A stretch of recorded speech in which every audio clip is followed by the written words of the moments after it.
तो इस वक्त सुप्रीम कोर्ट में एक अहम सुनवाई चल रही है और वह सुनवाई है उधर ईडी का मामला जो पश्चिम बंगाल में उठा, उस मामले पर ईडी पहुंच गई इधर सुप्रीम कोर्ट और सुप्रीम कोर्ट में उसने ममता बनर्जी को घेरने की कोशिश की। आपको याद होगा कि कल इसी पर वहां पश्चिम बंगाल की राजधानी कोलकाता में कलकत्ता हाई कोर्ट में सुनवाई हुई है और उस सुनवाई में ईडी चारों खाने चित नजर आई और आज फिर ईडी सुप्रीम कोर्ट पहुंचकर यहां पर, चूंकि सुप्रीम कोर्ट वो पहले पहुंच चुकी है, ममता बनर्जी पहले ही कैविएट दायर कर चुकी थी। 10 तारीख को, 11 तारीख को ईडी पहुंचता है सुप्रीम कोर्ट और उसके बाद आज सुनवाई होती है 15 तारीख को। सुनवाई की शुरुआत हो चुकी है, 2 जजों की बेंच है और ये 2 जज हैं, जस्टिस पीके मिश्रा और जस्टिस विपुल पंचोली। ये 2 जजों की बेंच इस पर सुनवाई कर रही है जिसमें ईडी ममता और पश्चिम बंगाल पुलिस अधिकारियों के खिलाफ सीबीआई जांच की मांग कर रही है इसमें। और ईडी की वेस्ट बंगाल सरकार ममता बनर्जी के खिलाफ आईपैक रेड मामले में याचिका पर सुनवाई अब शुरुआत हो चुकी है इसकी।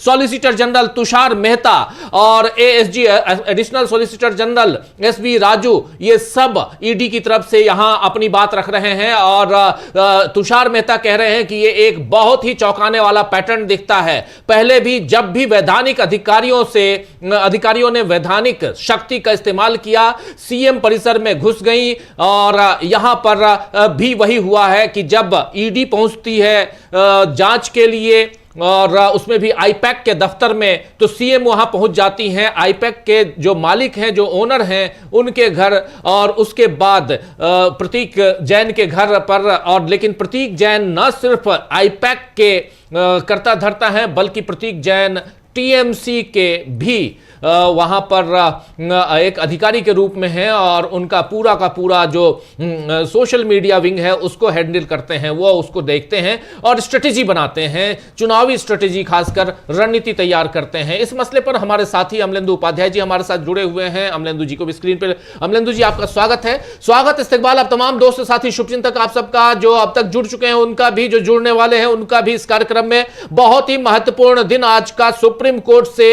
और इस ब्रेकिंग न्यूज में सुप्रीम कोर्ट में जो कुछ चल रहा है वो हम आप तक पहुंचा रहे हैं और उसमें भी एनफोर्समेंट डायरेक्टरेट यानी ईडी का नाम आते ही आप जानते हैं कि कई लोगों के पसीने छूटने लगते हैं और खासकर ईडी का इस्तेमाल भारतीय जनता पार्टी की चूंकि सरकार है और सरकार इस वक्त करती है चुनाव से पहले।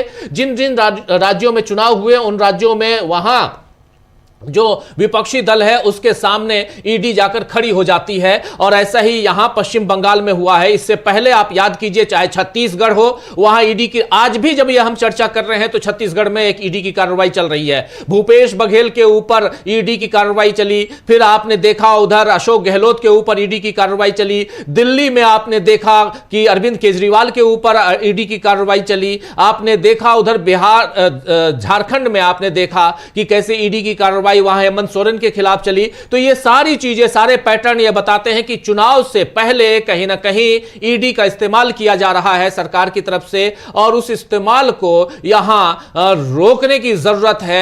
ये बात विपक्षी दल कह रहे हैं और इसी में जब यह मामला पहुंचा पश्चिम बंगाल और पश्चिम बंगाल में जब ईडी पहुंचती है सीधे आईपैक के दफ्तर में, और आईपैक क्या है आपको बता दो, आईपैक जो है ये स्ट्रेटेजिस्ट है, ये स्ट्रेटेजी बनाता है, चुनावी रणनीति तैयार करती है ये कंपनी और खासकर ममता बनर्जी के लिए, उनकी पार्टी टीएमसी के लिए। और चुनाव सामने है और ऐसे में उनके आईपैक के दफ्तर और आईपैक के मुखिया के घर यानी प्रतीक जैन के घर पर अचानक आनन फानन में अगर ईडी की कार्रवाई होती है तो इससे सही नहीं माना जा रहा है और इसी को रोकने के लिए ममता बनर्जी पहुंच गई थी प्रतीक जैन के यहां। लेकिन अब यह मामला सुप्रीम कोर्ट पहुंच चुका है। सुप्रीम कोर्ट में क्या कुछ चल रहा है वो अब आगे बढ़ाते हैं हम जल्दी से। अमलेंदु जी, क्या कुछ चल रहा है सुप्रीम कोर्ट में? राजीव, सुप्रीम कोर्ट में एसजी तुषार मेहता जो है वो ईडी की तरफ से अपनी बात रख रहे हैं और ईडी की तरफ से जो बात रखी उन्होंने उसमें सबसे पहले आज जस्टिस पीके मिश्रा, जस्टिस विपुल पंचोली की बेंच जो है इसको सुन रही है और जैसे ही बात रखना शुरू की तो उन्होंने सॉलिसिटर जनरल जो है उन्होंने कहा कि भाई ये एक बहुत ही चौंकाने वाला पैटर्न दिखाता है कि पहले भी जब भी वैधानिक अधिकारियों ने वैधानिक शक्ति का इस्तेमाल किया, सीएम जो है परिसर में घुस गई। इस पर जस्टिस मिश्रा ने पूछा तो ये याचिका सुनवाई योग्य कैसे है? आप किस तर्क पे कि ये इसमें घुस गई? तो इस पर एसजी ने कहा कि जो डायरेक्टर हैं, कमिश्नर हैं, उनके साथ थे, वो उनके साथी थे। अधिकारियों ने राजनीतिक नेताओं के साथ धरने पर बैठे, एक अधिकारी व्यक्तिगत रूप से पीड़ित हैं। आइटम 28 अधिकारियों की याचिका है। सीबीआई के ज्वाइंट डायरेक्टर के घर का घेराव किया गया, पत्थर फेंके गए। सीनियर एडवोकेट कपिल सिब्बल और कल्याण बनर्जी जो थे वो पश्चिम बंगाल की तरफ से पेश हुए। और इस पर फिर एसजी ने कहा कि ऐसे सबूत थे जिनसे ये नतीजा निकलता था कि एक जगह पर आपत्तिजनक सामान पड़ा हुआ था। स्थानीय पुलिस को सूचना दी गई। डीजीपी, सीएम और पुलिस कमिश्नर और इलाके के डीसीपी बड़ी संख्या में पुलिस के साथ वहां जाते हैं। सामान को बिना इजाजत के ले लिया गया। यह चोरी का अपराध है, वह उसे ले जाती हैं। ईडी अधिकारी का मोबाइल भी ले लिया गया, वह मीडिया के सामने भी गई। इससे अधिकारियों को अपना कर्तव्य बिना निभाने का बढ़ावा मिला। सुरक्षा बल हतोत्साहित होंगे। एक मिसाल कायम की जानी चाहिए। जो अधिकारी इस कार्रवाई के दौरान मौजूद थे उन्हें सस्पेंड किया जाए और उनके खिलाफ विभागीय जांच की जाए। कृपया जो हो रहा है उस पर ध्यान दिया जाए। तो जस्टिस मिश्रा ने इस पर पूछा तो आप चाहते हैं कि हम उन्हें सस्पेंड करें? फिर एसजी बोले कि नहीं, हम सक्षम अधिकारी को निर्देश दें। पुलिस सीएम के साथ ये सुनिश्चिट करने आई थी कि इकट्ठा किए गए सबूतों को उनके सुपरविजन में हटा दिया जाए। फिर एसजी ने कहा कि पहले सीबीआई अधिकारी गए थे। इस कोर्ट का जुडिशियल ऑर्डर था जिसमें चिट फंड अपराधों की जांच का निर्देश दिया गया था। सीबीआई अधिकारियों को पुलिस स्टेशन ले जाया गया और सीएम ने धरना दिया ताकि कोई अंदर ना जा सके और अधिकारियों को ड्यूटी नहीं करने दिया गया। एक आरोपी की बेल एप्लीकेशन थी। मौजूदा मंत्री कोर्ट जाकर नारे लगाते हैं। इस मामले में भी यही स्थिति है। फिर आगे कहा कि कृपया देखें कि इस मामले में क्या हुआ। हम जब हाई कोर्ट गए, जब भीड़ तंत्र लोकतंत्र की जगह लेता है तो ऐसा ही होता है। हाई कोर्ट ने यही रिकॉर्ड किया है। बड़ी संख्या में वकील और दूसरे लोग हाई कोर्ट रूम में घुस गए और हंगामा किया। बेंच का कहना है कि सुनवाई के लिए सही माहौल नहीं था। तो जस्टिस मिश्रा ने पूछा कि क्या ये कल हुआ? तो उन्होंने बताया कि नहीं, ये कल नहीं हुआ। तो सिब्बल ने इस पर हस्तक्षेप किया। उन्होंने कहा कि 9 तारीख को मैंने वीडियो देखा था। इस बीच जो था वो सिब्बल और एसजी के बीच थोड़ी सी तीखी सी नोकझोंक होने लगी। इस पर जस्टिस मिश्रा ने कहा कि हंगामा मत करिए, अपनी बात आप जारी रखिए। तो एसजी जो थे वो कहने लगे कि मैंने रिकॉर्ड पर व्हाट्सएप चैट रखी हैं कि सत्ताधारी पार्टी के लॉबिंग के लोगों को लीगल सेल ने वहां जाने का निर्देश दिया था, यह कहते हुए कि सब लोग आओ। तो जस्टिस मिश्रा ने कहा कि जानबूझकर या अनजाने में एचसी ने कुछ रिकॉर्ड किया है, यह कहना है कि सब लोग आओ जैसे कि वह जंतर मंतर हो। एसडी ने फिर आगे कहा कि बसों और गाड़ियों का इंतजाम किया गया। कल टीएमसी ने एक याचिका दायर की। एक्टिंग चीफ जस्टिस को एक आदेश करना पड़ा कि वकीलों को छोड़कर किसी को भी अंदर आने की इजाजत नहीं होगी। इसका लाइव टेलीकास्ट हुआ था। सुनवाई संतोषजनक नहीं थी। ईडी को दिक्कतें हुई। माइक लगातार म्यूट किया जा रहा था। इस पर जस्टिस मिश्रा ने आपत्ति जताई। उनका लेकिन ये तो कोर्ट के कंट्रोल में होता है। अब इस पर कोई जवाब नहीं दिया एसजी ने। आगे अपनी बात रखी कि ईडी जो भी रिकवर करता है उसके पर्सनल कामों के लिए नहीं है। यह बहुत ही दुर्लभ बात है। चीफ जस्टिस को पता था कि मामले की सुनवाई नहीं हो सकती। मुझे मेंटेनेबिलिटी पर संतुष्ट होने दें।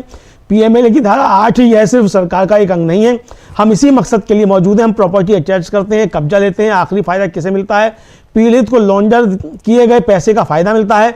स्पेशल कोर्ट पीड़ित दावेदार को प्रॉपर्टी वापस देने का निर्देश दे सकती है। मैं उन पीड़ितों का प्रतिनिधित्व करता हूं। ईडी ने अब तक लगभग 30,000 करोड़ से रुपए ज्यादा इकट्ठा किए हैं जो अपराध के पीड़ितों को दिए जाते हैं। हम सिर्फ एक संगठन नहीं है, हम पीड़ितों के हितों का प्रतिनिधित्व करते हैं।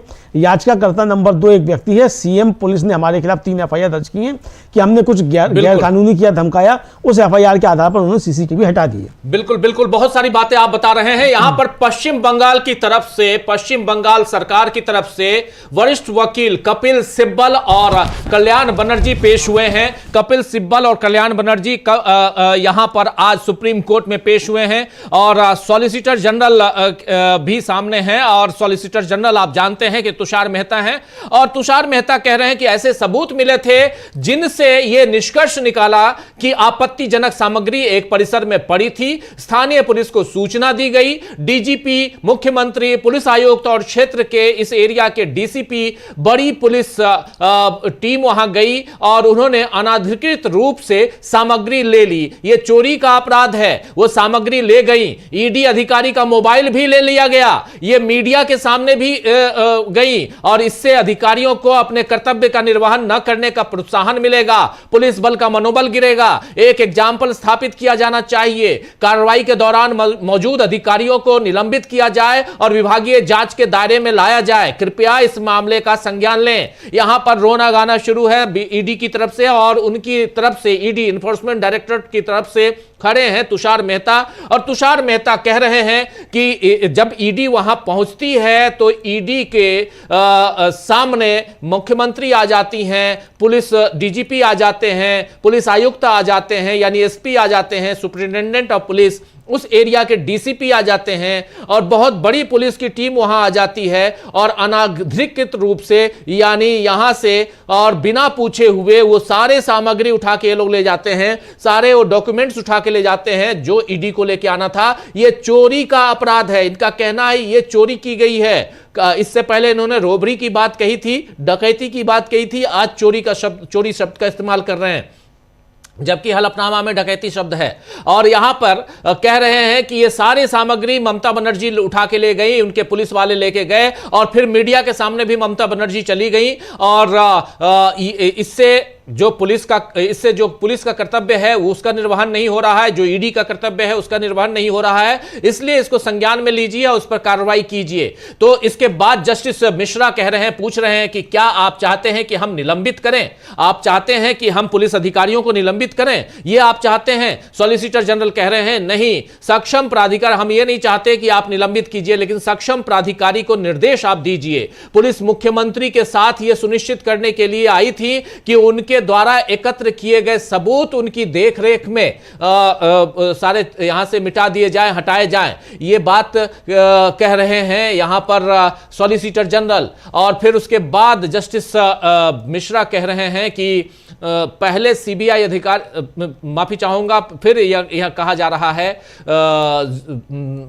जस्टिस तुषार मेहता की तरफ से कि पहले सीबीआई अधिकारी गए थे, इस न्यायालय का एक न्यायिक आदेश था जिसमें चिट फंड अपराधों की जांच का निर्देश दिया गया था, सीबीआई अधिकारियों को पुलिस स्टेशन ले जाया गया, मुख्यमंत्री ने धरना दिया ताकि कोई अंदर ना जा सके, अधिकारियों को ड्यूटी करने की अनुमति नहीं दी गई, एक आरोपी को जमानत याचिका थी, मौजूदा मंत्री अदालत गए और वहां नारे लगाए। इस मामले में भी यही स्थिति हुई है। यहां पर फिर कह रहे हैं कि कृपया इस मामले में क्या हुआ इसको देखिए, और माननीय न्यायाधीश को कह रहे हैं कि इस मामले में क्या हुआ देखें। और यहां पर हमने उच्च न्यायालय से संपर्क किया, यही होता है जब भीड़ तंत्र लोकतंत्र की जगह ले लेता है। उच्च न्यायालय के रिकॉर्ड में यही दर्ज है, बड़ी संख्या में वकील और अन्य लोग उच्च न्यायालय के यानी हाई कोर्ट के प्रांगण में घुस गए और हंगामा किया, और उसके बाद यहां पर पीठ ने कहा कि सुनवाई के लिए माहौल अनुकूल नहीं था,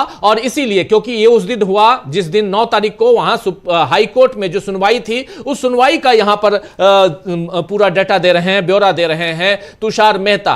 और इसके बाद कह रहे हैं कि यह कल की बात है। न्यायाधीश पूछ रहे हैं यानी जस्टिस मिश्रा पूछ रहे हैं क्या यह सब जो आप बता रहे हैं कल का है, तो ये कह रहे हैं नहीं, ये कल का नहीं है, ये तुषार मेहता कह रहे हैं कल का नहीं है, ये इससे पहले की बात है। फिर इस पर सिब्बल खड़े होते हैं 9 तारीख को, बोला इन्होंने कि 9 तारीख को मैंने वीडियो देखा, कपिल सिब्बल खड़े होकर कहते हैं। फिर वकील आपस में बहस करने लगते हैं दोनों।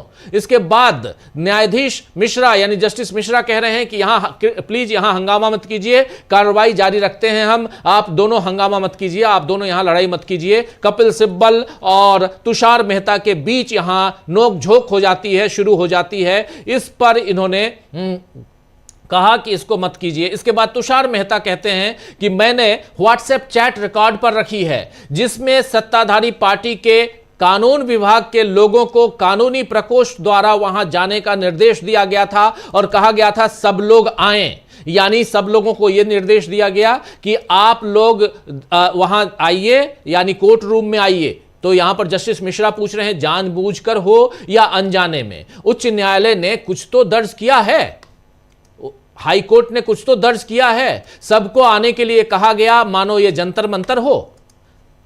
यहां पर फिर तुषार मेहता कहते हैं बसें और वाहन उपलब्ध कराए गए थे। कल टीएमसी ने एक याचिका दायर की, कार्यवाहक मुख्य न्यायाधीश को आदेश देना पड़ा कि उपस्थित होने वाले वकीलों के अलावा किसी को भी प्रवेश की अनुमति नहीं दी जाएगी। इसका सीधा प्रसारण हुआ।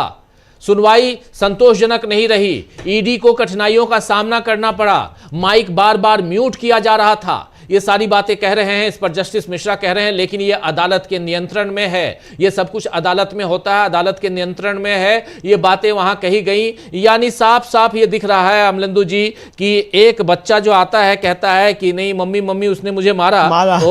वो स्थिति यहां पे कि कल हमारे साथ ऐसा किया गया वैसा किया गया, ये पूरी बात यहां सुप्रीम कोर्ट में बताई जा रही है और ये बताई जा रही राजीव जी, और ये एक कहा जाए असभ्यता है कि कल आप जाके हाई कोर्ट में आप मांग रहे हैं स्थगन कि आप इसको स्थगित कर दीजिए, और वहाँ आप कह रहे हैं एसजी राजू कि मेरा माइक बार बार म्यूट किया जा रहा है, और उस पर वहाँ जज ने डांटा कि आप जो है बार बार यहाँ की कार्रवाई हस्तक्षेप कर रहे हैं, व्यवधान कर रहे हैं, इसलिए हमने म्यूट किया है, ये कहा। और इसको लेकर आज एसजी वहाँ सुप्रीम कोर्ट में कह रहे हैं कि वहाँ हमको दिक्कत हुई, ईडी का बार बार जो था म्यूट किया जा रहा था। तो ये राजीव जी एक असभ्यता भी है कि आप हाईकोर्ट में जो चीज़ हुई उसकी आप लाकर यहाँ इस तरीके से उसको पोर्ट्रेट कर रहे हैं। बिल्कुल बिल्कुल बिल्कुल सही कह रहे हैं। तो ये पूरा का पूरा मामला जो है वो एक तरह से दिखाई दे रहा है कि इस मामले में कहीं ना कहीं ये जो ईडी है वो इस मामले में फंसी हुई दिखाई दे रही है। और यहां पर एसजी तुषार मेहता ये भी कह रहे हैं ईडी जो भी बरामद करती है वो उसके निजी उद्देश्यों के लिए नहीं होती है। ये बहुत ही दुर्लभ बात है। मुख्य न्यायाधीश को पता था कि मामले की सुनवाई नहीं हो सकती है, मुझे सुनवाई होने पर स्पष्टीकरण देने दीजिए, ये सारी बातें। और पीएमएलए की धारा 8 का यहां जिक्र कर रहे हैं तुषार मेहता, कह रहे हैं कि ये सिर्फ सरकार का एक अंग मात्र नहीं है, बल्कि हमारा अस्तित्व इसी उद्देश्य के लिए है। हम संपत्ति कुर्क करते हैं, कब्जा लेते हैं, आखिरी लाभार्थी कौन है? पीड़ित को काले धन का लाभ मिलता है। विशेष न्यायालय पीड़ित दावेदार को संपत्ति वापस दिलाने का निर्देश दे सकता है। मैं उन पीड़ितों का प्रतिनिधित्व करता हूं। ईडी ने अब तक 30,000 करोड़ रुपए से अधिक की वसूली की है और जो अपराध के पीड़ित को दी जाती है, हम सिर्फ एक संगठन नहीं है, हम पीड़ितों के हितों का प्रतिनिधित्व करते हैं। यहां पर बात कही जा रही है, मुख्यमंत्री और पुलिस ने हमारे खिलाफ 3 एफआईआर दर्ज कराई हैं कि हमने कुछ अवैध किया, धमकाया, उस पर एफआईआर के आधार पर उन्होंने सीसीटीवी हटा दिया। जस्टिस मिश्रा कह रहे हैं यहां पे कि आप वहां किस लिए गए थे, किस बात की जांच चल रही थी? इस पर एसजी कह रहे हैं कि वो कहते हैं कि हम एसआईआर डेटा इकट्ठा करने गए थे। कोई मूर्ख एसआईआर डेटा इकट्ठा करने के लिए वहां नहीं जाएगा जो वेबसाइट पर उपलब्ध है। ये उल्टी बात कह रहे हैं। हाँ। एसआईआर डेटा की बात ही नहीं हो रही है। हाँ। और ये कह रहे हैं कि वो हमको कह रहे हैं कि हम एसआईआर का डेटा, वो तो कह रहे हैं कि पॉलिटिकल रणनीति हमारी चुराने गए थे। और साफ साफ ममता बनर्जी ने कहा है कि अमित शाह द्वारा ये भेजे गए थे और ये पॉलिटिकल हमारी जो आगे की रणनीति है, चुनावी गतिविधियां, उसमें हमारी जो स्ट्रेटेजी है उस स्ट्रेटेजी को चुराने के लिए गए थे और ताकि वो अमित शाह को दे पाए। और हमने अभी तक लगभग 150 कैंडिडेट फाइनल कर लिए थे। उन 150 लोगों के नाम लेके जाने वाले थे ताकि जिनको हम टिकट नहीं देंगे उनको अपनी तरफ खींच पाए, या जिनको हम टिकट देने जा रहे हैं उनको भी डरा के धमका के अपनी तरफ ले आए, ये कहा जा रहा है। और अभी तक यही आरोप ममता बनर्जी ने लगाए। बिल्कुल यही आरोप लगाए। और तुषार मेहता ने बताया अदालत को कि साहब आईपैक रेट के पीछे अवैध कोयला घोटाले की जांच जो थी वो वजह थी। तो जस्टिस मिश्रा ने सब पूछा तो क्या ये आप कोयला घोटाले की जांच हो रही है? तो इस एसजी ने कहा यहाँ कोयले के लिए पेमेंट में कैश में पेमेंट किया गया था। समन का कोई जवाब नहीं मिला। एक हवाला चैनल की पहचान हुई, करीब 20 करोड़ रुपए की क्राइम की कमाई ट्रांसफर की गई। आईपैक का ऑपरेशनल फ्रेमवर्क अब दिखाया जा सकता है। 8 जनवरी को 10 जगहों पर तलाशी हुई। जस्टिस मिश्रा ने पूछा कि क्या ये वही आईपैक है जिससे मिस्टर प्रशांत किशोर जुड़े हुए थे? उन्होंने कहा कि हाँ। फिर उन्होंने कहा कि हमने पहले ईमेल से राज्य के अधिकारियों को जानकारी दी थी, हमारी राजनीतिक गतिविधियों में कोई दिलचस्पी नहीं थी, हमें नहीं पता कि उन्हें क्या छिपाना था कि सीएम पूरी पुलिस फोर्स के साथ अंदर घुस आई। एसजी राजू बोले परिसर के इंचार्ज व्यक्ति ने भी जानकारी दी थी। एसजी ने कहा कि जब पुलिस अधिकारियों को ब्रीफ किया जा रहा था तो मुख्यमंत्री परिसर में घुस आई, जबकि उनसे दखल न देने का अनुरोध किया गया था। सभी कानून व्यवस्था का उल्लंघन करते हुए उन्होंने जबरदस्ती अधिकारियों से सभी डिजिटल डिवाइस और दस्तावेज अपने कब्जे में ले लिए। वह करीब दोपहर 12:15 बजे वापस चली गई। पंचनामा बनाया गया, अधिकारियों ने घटना की रिपोर्ट भी बनाई। कृपया इस पूरी बात को देखें, तलाशी अधिकृत थी, जो लोग आए डीजी कमिश्नर, उन्हें पहचान पत्र अथॉरिटी लेटर दिखाए गए, फिर भी उनमें हिम्मत थी कि वे आपत्तिजनक सामग्री को अपनी हिरासत में ले लें और सार्वजनिक रूप से घोषणा करें कि ऐसा किया गया है। एक बार और हमेशा के लिए इस पर फैसला होना चाहिए। कृपया ध्यान दें कि आईपैक ने कोई शिकायत, याचिका या कार्रवाई दायर नहीं की है कि उसकी प्राइवेसी का उल्लंघन हुआ, क्योंकि ये कानूनी तलाश थी। तो जस्टिस मिश्रा ने पूछा कि ये कौन सी तस्वीरें जो आपने फाइल की हैं। तो एसजी ने बताया कि धरने की जो पुलिस अधिकारियों से घिरा हुआ था, जिन्हें वहां नहीं होना चाहिए था। जस्टिस मिश्रा ने कहा कि कुछ तस्वीरें रंगीन और कुछ ब्लैक एंड व्हाइट हैं।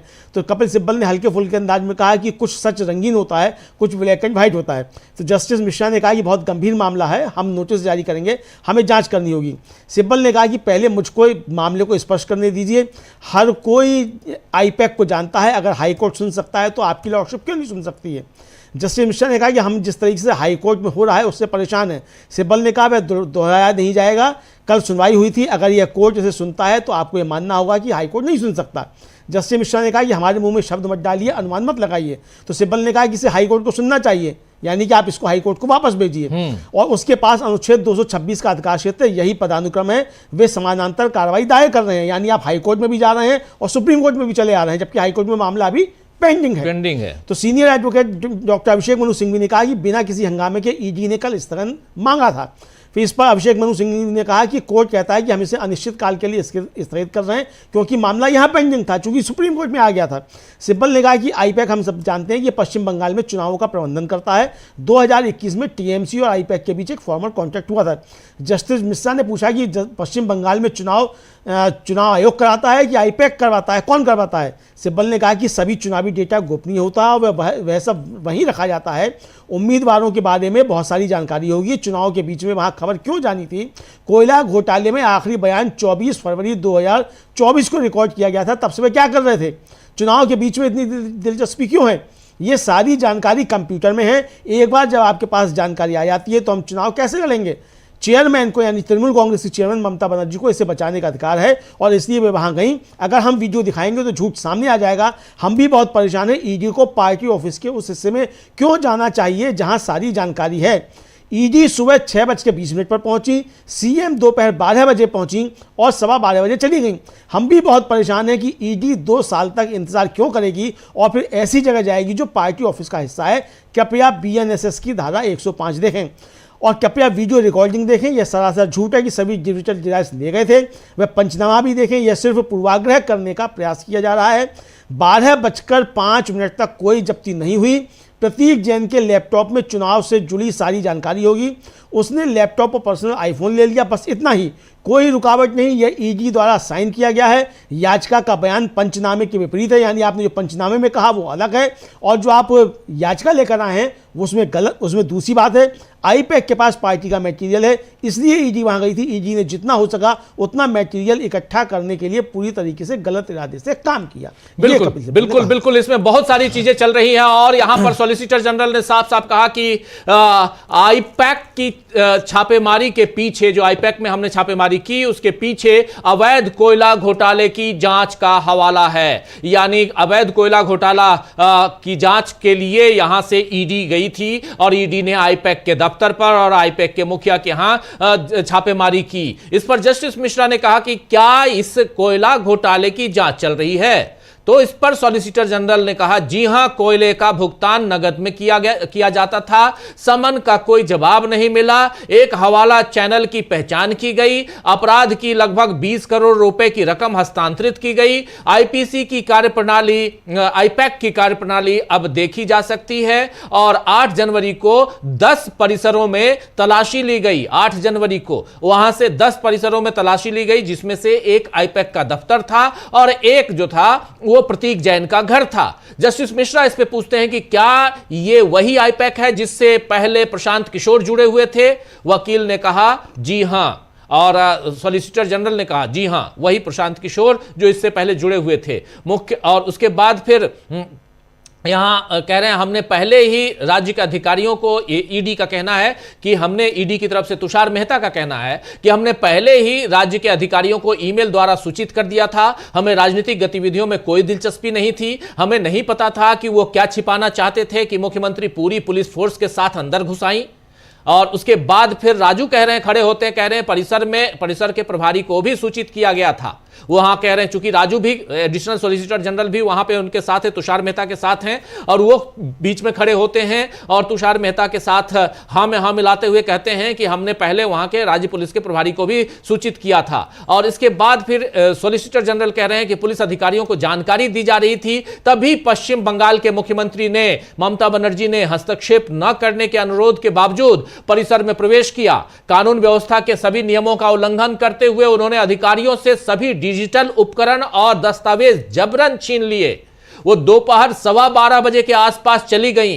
पंचनामा तैयार कर लिया गया है, अधिकारियों द्वारा घटना रिपोर्ट भी तैयार की गई है। कृपया इस मामले की पूरी जानकारी देखें आप। तलाशी जो है वो अधिकृत थी, तलाशी जो है वो अधिकृत थी, ये बता रहे हैं। और वहां उपस्थित लोगों, जिनमें महानिदेशक, आयुक्त यानी डीजीपी, एसपी, ये सबको पहचान पत्र, प्राधिकार पत्र दिखाए गए कि जो लोग गए हैं वो कौन हैं, वो ईडी के अधिकारी हैं, ये सब दिखाया गया। फिर भी उनमें आपत्तिजनक सामग्री को उन लोगों ने आपत्तिजनक सामग्री को कब्जे में लेने और सार्वजनिक रूप से इसकी घोषणा करने का साहस था। इस मामले का एक बार और हमेशा के लिए निपटारा होना चाहिए। इसके बाद कह रहे हैं एसजी तुषार मेहता ही ये बातें रख रहे हैं। तुषार मेहता आगे कह रहे हैं कि कृपया ध्यान दें कि आईपैक ने अपनी निजता के उल्लंघन के संबंध में कोई शिकायत, कोई याचिका या कोई कार्रवाई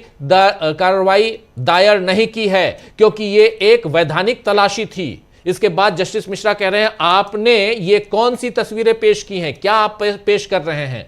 इस पर तुषार मेहता कह रहे हैं कि धरने की तस्वीर मैं पेश कर रहा हूं, पुलिस अधिकारियों से घिरे हुए, जिन्हें वहां नहीं होना चाहिए था। यानी धरना है और वहां पुलिस अधिकारी हैं, पुलिस अधिकारियों को नहीं होना चाहिए था वहां पे। जस्टिस मिश्रा कह रहे हैं कुछ तस्वीरें रंगीन हैं, कुछ काली सफेद, ऐसा क्यों?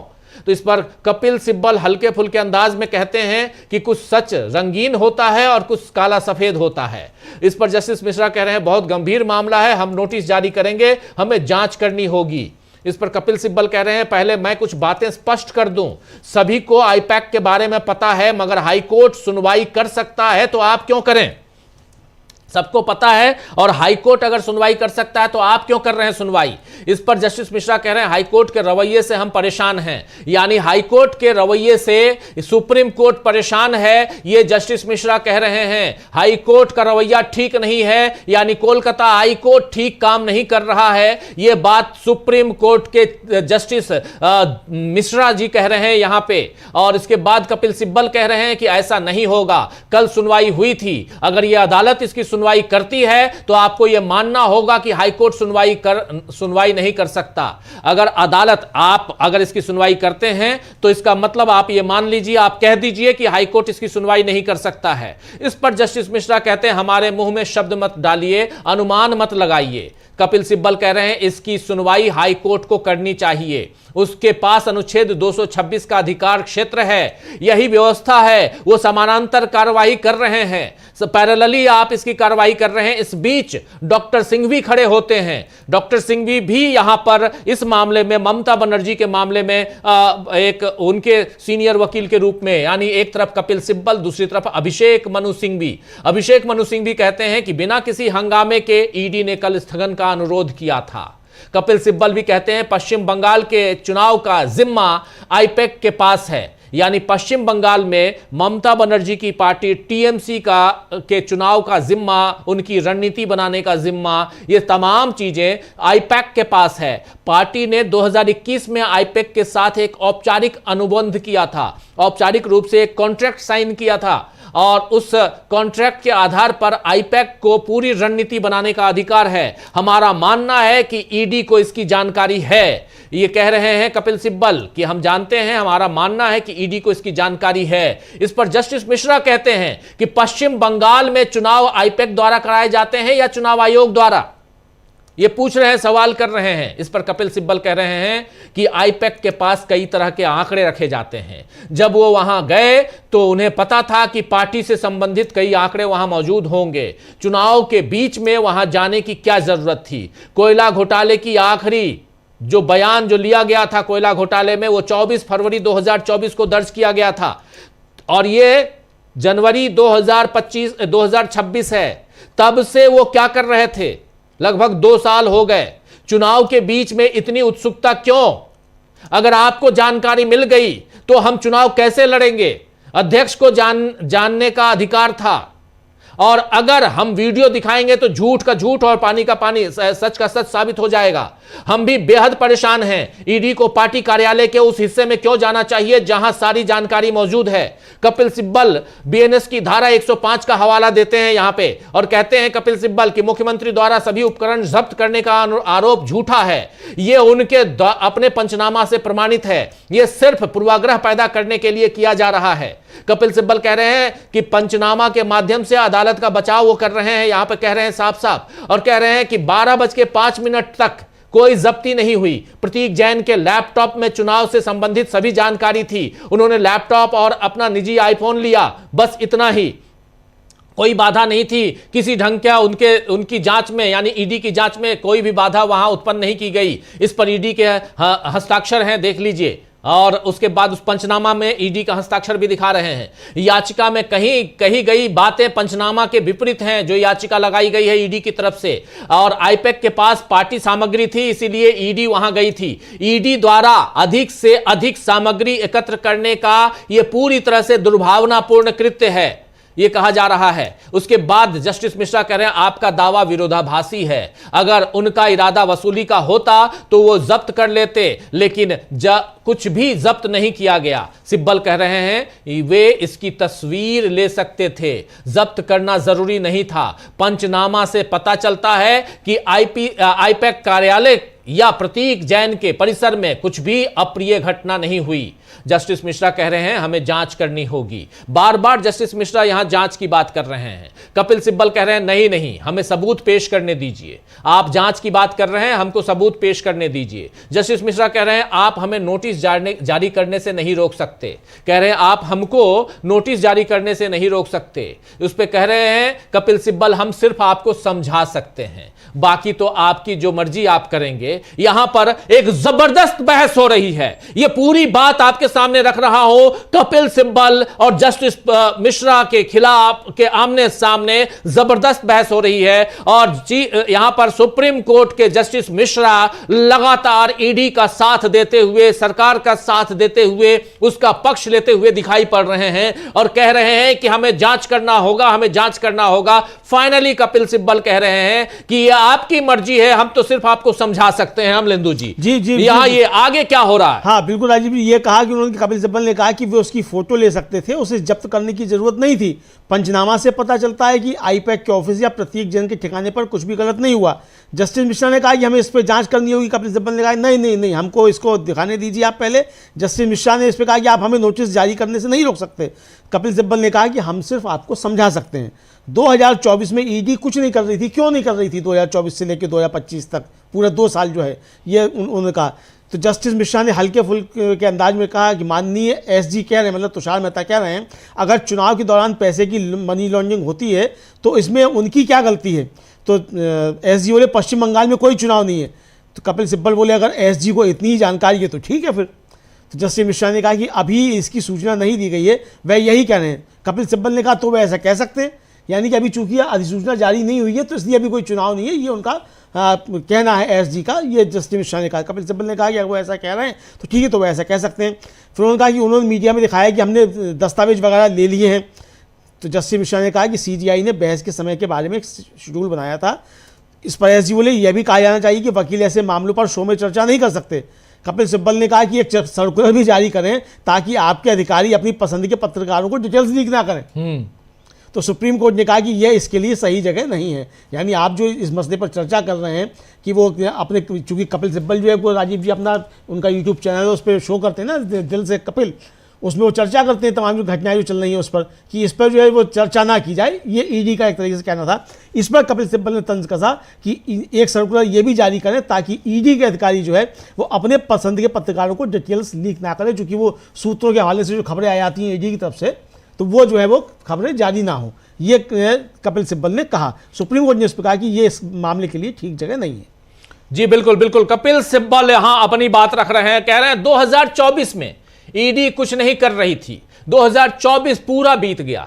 24 फरवरी के बाद, 24 फरवरी 2024 के बाद सब कुछ, पूरा समय बीत गया, 25 बीत गया, 26 आ गई, 26 का साल, अभी हम लोग आज तारीख 15 जनवरी 2026 में है, 2024, 2025 और 26 में आ गए, अभी तक आप कुछ नहीं कर रहे थे। अब जब सामने चुनाव है तो आप पहुंच गए वहां आईपैक के दफ्तर में, प्रतीक जैन के घर पे। आखिर क्यों? जस्टिस मिश्रा इसमें हल्के फुल्के अंदाज में कहते हैं कि यहां पर माननीय मुख्य महासचिव जो एडिशनल सॉलिसिटर जनरल कह रहे हैं कि अगर चुनाव के दौरान मनी लॉन्ड्रिंग होती है तो इसमें उनकी क्या गलती है। इस पर सॉलिसिटर जनरल कह रहे हैं कि पश्चिम बंगाल में चुनाव नहीं है। तो फिर सिब्बल कह रहे हैं यहां पे अगर सॉलिसिटर जनरल की जानकारी यही है तो फिर उनको मुबारक हो, पश्चिम बंगाल में चुनाव नहीं है। अगर वो ये कह रहे हैं तो अच्छी बात है, फिर यही माना जाए। इस पर जस्टिस मिश्रा कह रहे हैं, पीके मिश्रा कह रहे हैं कि अभी इसकी अधिसूचना जारी नहीं हुई है, उनका यही कहना है। यानी जज साहब जो ऊपर बैठे हुए हैं वो सॉलिसिटर जनरल के पक्ष में, उनकी दलीलों के पक्ष में सामने कपिल सिब्बल को समझा रहे हैं कि वो क्या कह रहे हैं। हाँ, अब ये सोचिए कि एक जज, माफी चाहूंगा, सुप्रीम कोर्ट के जज सुप्रीम होते हैं, जस्टिस पीके मिश्रा यहां सफाई दे रहे हैं कि उन्होंने क्या कहा, यानी सॉलिसिटर जनरल ने क्या कहा।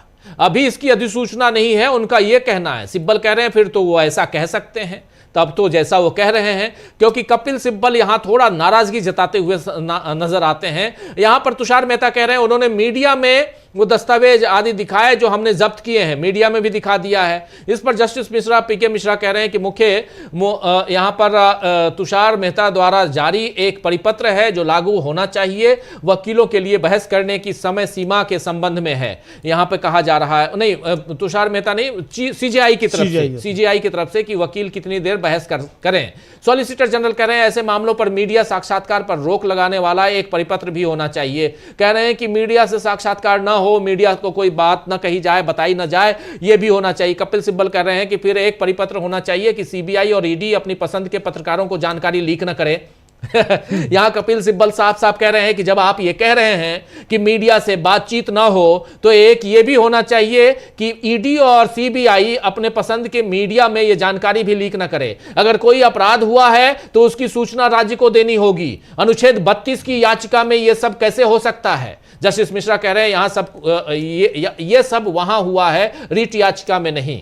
कपिल सिब्बल कह रहे हैं वो रीट याचिका में जांच की मांग नहीं कर सकते, उन्हें राज्य से जांच करने के लिए कहना होगा। उच्च न्यायालय को इस मामले की सुनवाई क्यों नहीं करनी चाहिए? ये इस मामले की सुनवाई करने में असमर्थ नहीं है।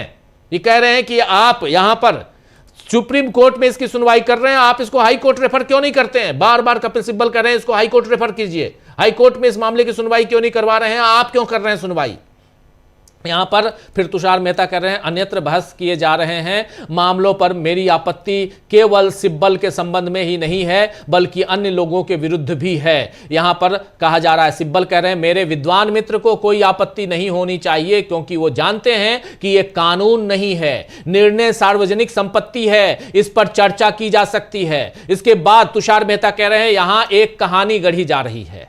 अब कपिल सिब्बल जो राज्य सरकार और डीजीपी की तरफ से हैं, माफी चाहूंगा, अभिषेक सिंघवी खड़े होते हैं, डॉक्टर अभिषेक सिंघवी जो राज्य यानी जो टीएमसी की सरकार है वहां ममता बनर्जी की सरकार और डीजीपी की तरफ से हैं खड़े। वो कह रहे हैं हमें इस याचिका की स्वीकार्यता पर गंभीर आपत्ति है। यदि नोटिस जारी किया जाता है तो यह स्पष्ट किया जाना चाहिए कि यह हमारी स्वीकार्यता संबंधी आपत्ति के अधीन है।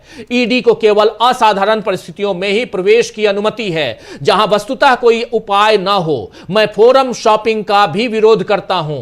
एचसी हाईकोर्ट के समक्ष एक जैसी प्रार्थनाएं मोटे तौर पर यह सही नहीं है। यहां पर अभिषेक मनु सिंघवी कह रहे हैं, अभिषेक मनु सिंघवी साफ साफ कह रहे हैं कि मिलॉर्ड आपने इस याचिका को स्वीकार कर लिया है, आपकी इस याचिका की स्वीकार्यता को हम नकारते हैं, हमें इस पर आपत्ति है। साफ साफ कहा जा रहा है अमलेंदु जी। बिल्कुल साफ तौर पे कहा जा रहा है कपिल अभिषेक मनु सिंघवी की तरफ से कि हमें इस पर सख्त आपत्ति है। और अभिषेक मनु सिंघवी कह रहे हैं कि अगर नोटिस जारी किया जाता है तो एक बात बिल्कुल साफ हो जानी चाहिए कि इस याचिका की स्वीकार्यता का कड़ा विरोध है।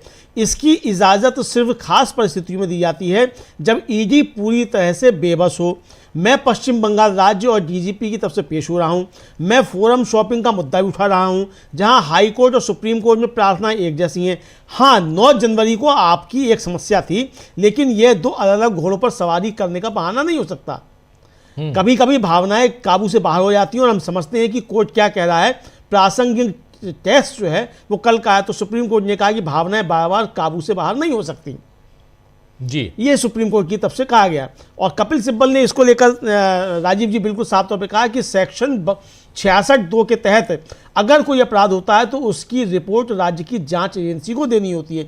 वे कह रहे हैं कि उन पर इन अपराधों जैसे कि बिना इजाजत घुसने वगैरह का आरोप लगाया जाए, जबकि इनका पंचनामा जो है इसके उलट है। यानी आप जो पंचनामा में आप जो दर्ज कर रहे हैं वो चीज़ें दूसरी हैं और जो याचिका आप लेकर के आए हैं वो याचिकाएं दूसरी हैं। तो ये कपिल सिब्बल की तरफ से कहा गया। और जो पश्चिम बंगाल राज्य सरकार की तरफ से और डीजीपी की तरफ से पेश हुए अभिषेक मनु सिंघवी, उन्होंने कहा कि अगर आप नोटिस इशू करते हैं तो हमारी इस पर सख्त आपत्ति दर्ज की जाएगी, तभी आप इस पर नोटिस इशू करेंगे। बिल्कुल बिल्कुल। अभिषेक मनु सिंघवी यही नहीं रुकते, कहते हैं 9 तारीख को जो कुछ हुआ था, लेकिन इसका मतलब यह नहीं है कि यह प्रासंगिकता जो है यह परीक्षा कल की थी और जो हुआ उस कारण हम इसको पूरे के पूरे चेंज कर देंगे। ये बोले ये कल की बात थी। इस पर जस्टिस मिश्रा कह रहे हैं कि आज ये हाई कोर्ट है, कल कोई और हो सकता है, ऐसा नहीं होना चाहिए। यानी हाई कोर्ट में जो लोग चले गए थे उसकी बात यहां हो रही। कपिल सिब्बल कह रहे हैं कल सभी लोग कोर्ट में थे, कुछ भी अप्रिय नहीं हुआ। हाई कोर्ट, ईडी ने हाई कोर्ट और सुप्रीम कोर्ट दोनों में याचिकाएं दायर की हैं, तो फिर वो हाई कोर्ट को ये क्यों कह रही है कि सुप्रीम कोर्ट की याचिका पर सुनवाई न करें? हाई कोर्ट ने इसी वजह से सुनवाई स्थगित कर दी। सिंघवी पंचनामा का हवाला देते हुए कहते हैं कि ये तो पंचनामा झूठ है, ये जो आप पंचनामा दिए हैं ये झूठ है, ये या ईडी की याचिका झूठ है, दोनों में से एक बता दीजिए। या तो पंचनामा झूठ है या ईडी की याचिका झूठ है। सॉलिसिटर जनरल तुषार मेहता यहां कहते हैं कि हमें सूचित किया गया था कि पहली और एकमात्र सूचना एक सामान्य ईमेल से मिली थी। इसके बाद सॉलिसिटर जनरल कह रहे हैं ईमेल ना तो सामान्य हो सकता है न ही सामान्य हो सकता है, ना असामान्य ना ही सामान्य हो सकता है। यहां बात हो रही है, यानी साफ साफ यह कहा जा रहा है कि एक तरफ आप पंचनामा बता रहे हैं, 12:05 पे पंचनामा करते हैं, वहां पे सामानों की जब्ती की बात करते हैं। दूसरी तरफ आप कहते हैं कि वहां जो है, जो आपने जिस हवाले से आपने यहां पर याचिका डाली है, आपका पंचनामा अलग है और याचिका आपकी अलग है, और दोनों को मिलाइए तो दोनों या तो एक सही है या एक गलत है। यानी या तो पंचनामा सही है या झूठ है, या तो ईडी की याचिका झूठ है या वो सही है। दोनों में से आप तय कर लीजिए कि क्या सही है क्या गलत है। यहां पर अभिषेक मनु सिंघवी खड़े होते हैं, वो अपनी बात यहां रख रहे हैं। दूसरी तरफ कपिल सिब्बल अपनी बात रख रहे हैं। कपिल सिब्बल, अभिषेक मनु सिंघवी और कल्याण बनर्जी, ये तीन यहां पर मुख्य रूप से 3 वरिष्ठ वकील खड़े हैं। और ममता बनर्जी, फिर ममता सरकार यानी वहां की पश्चिम बंगाल सरकार और डीजीपी, इन तीनों की तरफ से अलग अलग यहां पर इन याचिकाओं पर सुनवाई में अपनी बातें, अपनी दलीलें रखते हुए, लेकिन जज साहब, जस्टिस पीके मिश्रा साहब अड़े हुए हैं कि हम तो नोटिस जारी करेंगे, हम तो नोटिस जारी करेंगे, इसी में अड़े हुए हैं। हाँ, और बार बार यहां कहा जा रहा है कि आपको नोटिस जारी करना है मिलॉर्ड, आप कर दीजिए, उसमें कोई, लेकिन हमारी आपत्ति है इस नोटिस पे, हमारी आपत्ति दर्ज करते हुए आप इस नोटिस को जारी कीजिए। पहली बात। दूसरी बात यहां कही जा रही है, एक ही याचिका आप हाई कोर्ट में लगाते हैं और दूसरी वही याचिका आप सुप्रीम कोर्ट में लगाते हैं। हाई कोर्ट में लगाते हैं, वहां कहते हैं कि इसको आप हम चूंकि सुप्रीम कोर्ट में हैं तो यहां इसको आप एडजर्न कर दीजिए, आप तुरंत एडजर्नमेंट मोशन मांगते हैं। दूसरी तरफ आप आते हैं सुप्रीम कोर्ट में तो वो बातें जो आपने हाई कोर्ट में कही है उससे उलट आप सुप्रीम कोर्ट में बात करने लगते हैं। ये ईडी सही है या गलत है, इसी की बात यहां पर ये तीनों वरिष्ठ वकील, जिसमें कपिल सिब्बल और अभिषेक सिंघवी और कल्याण बनर्जी, तीनों अपनी बात रख रहे हैं। अमलेंदु जी, आगे क्या कुछ चल रहा है? हाँ बिल्कुल, ये इस पर सिंघवी ने कहा, मतलब घेर लिया उनको, एसजी को, इस पर कि क्या आपने पूरा वाक्य सुना? तलाशी 6:45 पर शुरू हुई, ईमेल बाद में 11:30 बजे आया। यह सबूत मिटाने का एक तरीका था, कागजी सबूत बनाए गए। मैं वहाँ इसलिए था क्योंकि जानकारी मिली थी, मतलब ममता बनर्जी वहाँ इसलिए थी, राज्य सरकार वहाँ इसलिए थी, डीजीपी वहाँ इसलिए थी कि कुछ अनजान लोग इस जगह में घुस गए हैं। ईडी अधिकारियों ने देर से अपनी पहचान बताई। सीएम को Z+ सुरक्षा मिली हुई, हम बिना नोटिस के भी जवाब दे सकते हैं। ये सिंघवी ने कहा कि आपको नोटिस इशू करने की आवश्यकता नहीं होगी, हम बिना नोटिस के भी जवाब दे सकते हैं और हमारा जवाब ये है कि सीएम को Z+ की सुरक्षा है तो इसलिए उनके साथ पुलिस होगी। और जस्टिस मिश्रा ने कहा यह कानूनी तरीके से होना चाहिए। सीनियर एडवोकेट श्याम दीवान जो थे वो बीच में खड़े हुए, उनका ये कल की सुनवाई व्यवस्थित तरीके से हुई। 9 जनवरी की गढ़वालिका कोर्ट द्वारा नोटिस जारी करने पर कोई असर नहीं दिखना चाहिए।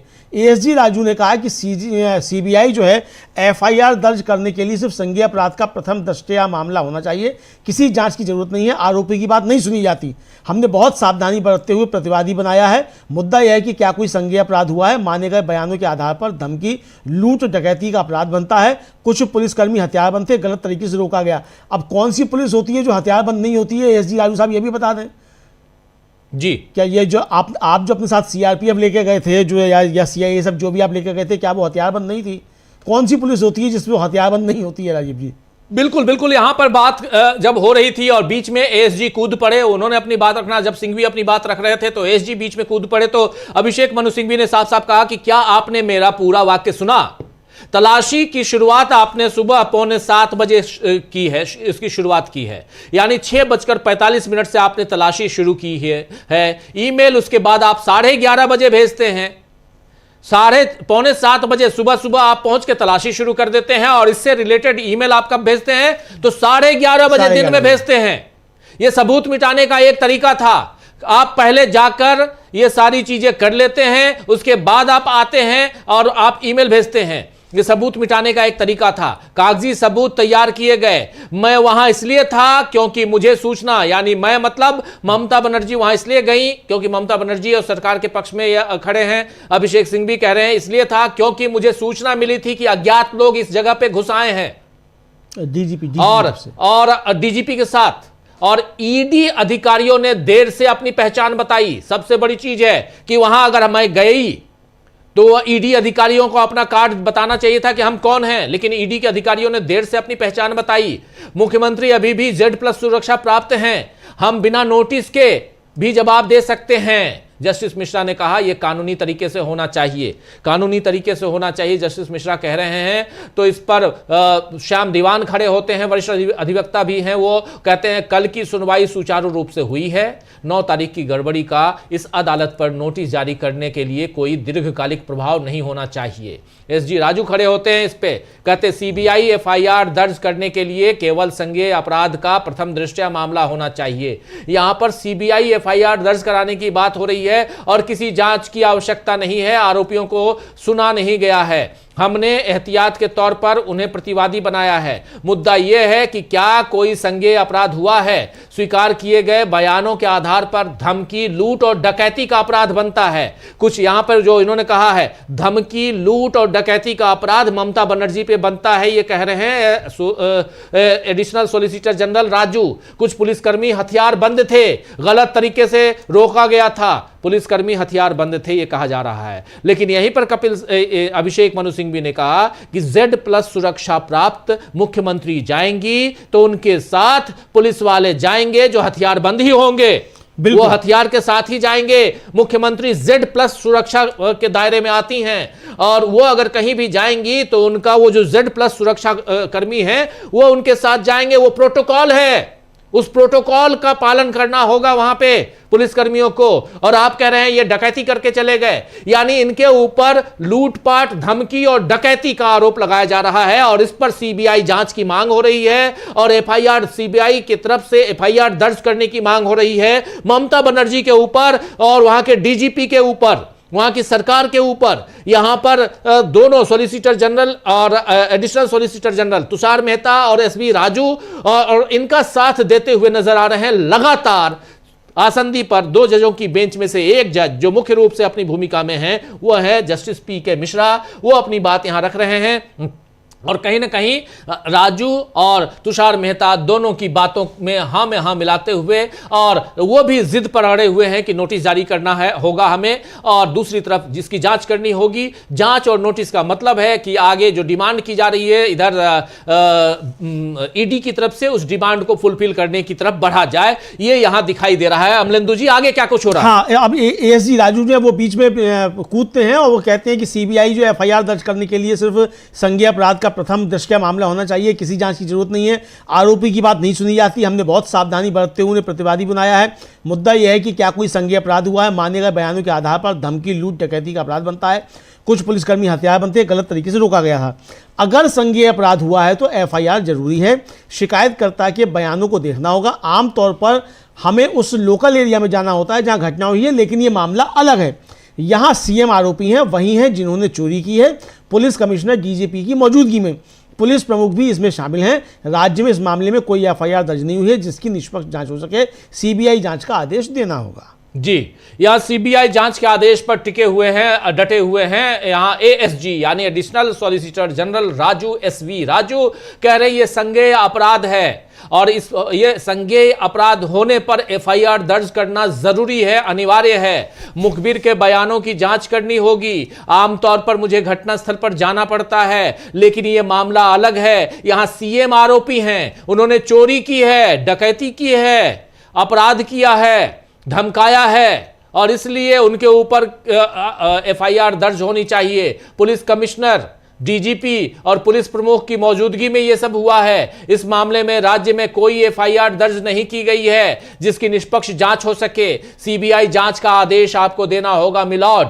ये सीबीआई जांच पे टिके हुए हैं, डटे हुए हैं। यहां पर पूरी की पूरी जो ईडी की टीम है, ईडी की टीम की तरफ से सरकार के दो प्रमुख सॉलिसिटर जनरल तुषार मेहता और additional solicitor general SV Raju दोनों डटे हुए हैं कि सीबीआई जांच और एफआईआर दोनों यहां पर दर्ज करवाई जाए और खासकर मुख्यमंत्री ममता बनर्जी के खिलाफ यह बात यहां चल रही है अमलेंदु जी। और बहुत गौर फरमाने वाली बात है कि एक तरफ अभिषेक मनु सिंह भी, कपिल सिब्बल और दीवान साहब हैं, उनके अलावा कल्याण बनर्जी हैं। ये सब इन बातों पे टिके हुए हैं कि ये मामला चूंकि हाई कोर्ट में भी कल अच्छी सुनवाई हुई है तो हाई कोर्ट को रेफर किया जाए और जांच के लिए इसे निर्देशित न किया जाए, नोटिस जारी न किया जाए। और साथ साथ ये भी है कि इस पर सीबीआई जांच और एफआईआर की जो डिमांड आप कर रहे हैं वो डिमांड ना हो और वो एफआईआर दर्ज करने का आदेश ना हो। अब पीके मिश्रा जिस ढंग से यहां बातें कर रहे हैं उससे तो लग रहा है कि पीके मिश्रा ईडी के साथ जाएंगे, ये लग रहा है। अमलेंदु जी, आगे क्या कुछ चल रहा है? हाँ, आगे जा सकते हैं ईडी के साथ में। और एएसजी ने जो है एफआईआर दर्ज करने के समर्थन में कुछ फैसले जो है उनका हवाला दिया। फिर उनका मैं सीधे यहाँ आ सकता हूँ, हाई कोर्ट जाने की आवश्यकता नहीं है। तो जस्टिस मिश्रा ने कहा कि आप हाई कोर्ट के सामने जारी क्यों नहीं कर सकते, लंच के बाद जवाब दें। यानी अब जस्टिस मिश्रा ने पूछा कि भाई आप इस मामले को हाई कोर्ट में क्यों नहीं ले जाना चाहते, इसके बारे में आप अब हमको जवाब दीजिए और लंच ब्रेक के बाद आप हमको इस पर जवाब दीजिए कि आप इस मामले की सुनवाई हाई कोर्ट में करना क्यों नहीं चाहते। बिल्कुल बिल्कुल बिल्कुल। यहां पर additional solicitor general SB Raju कुछ एफआईआर दर्ज करने के समर्थन में कुछ फैसलों का हवाला दे रहे हैं। कुछ फैसलों का हवाला दे रहे हैं जो पहले फैसले हुए जिसमें एफआईआर दर्ज, ये चाह रहे हैं कि किसी भी ढंग से ममता बनर्जी के खिलाफ एफआईआर दर्ज हो जाए। यहां पर राजू कह रहे हैं मैं सीधे यहां आ सकता हूं, हाई कोर्ट जाने की कोई जरूरत नहीं है। और हाई कोर्ट जाने की क्या जरूरत है, मैं सीधा आ सकता हूं। जस्टिस मिश्रा कह रहे हैं आप हाई कोर्ट में कार्रवाई क्यों नहीं जारी रख सकते हैं, दोपहर भोजन के बाद आप जवाब दीजिए। यह बात यहां कही जा रही है कि लंच ब्रेक के बाद आप जवाब दीजिए और ये सुनवाई लंच ब्रेक के बाद भी चलेगी, यह कह दिया गया है। लंच ब्रेक वहां हो गया है, लेकिन यहां पर साफ साफ कि आप इस मामले को, जस्टिस मिश्रा ने कहा कि आप इस मामले को हाई कोर्ट में क्यों नहीं, why can't you continue before high court, answer post lunch, ये साफ कहकर वहां पर जस्टिस मिश्रा खड़े हो गए, उठ गए हैं, उनके साथ ही उठ गए हैं, साथी बेंच।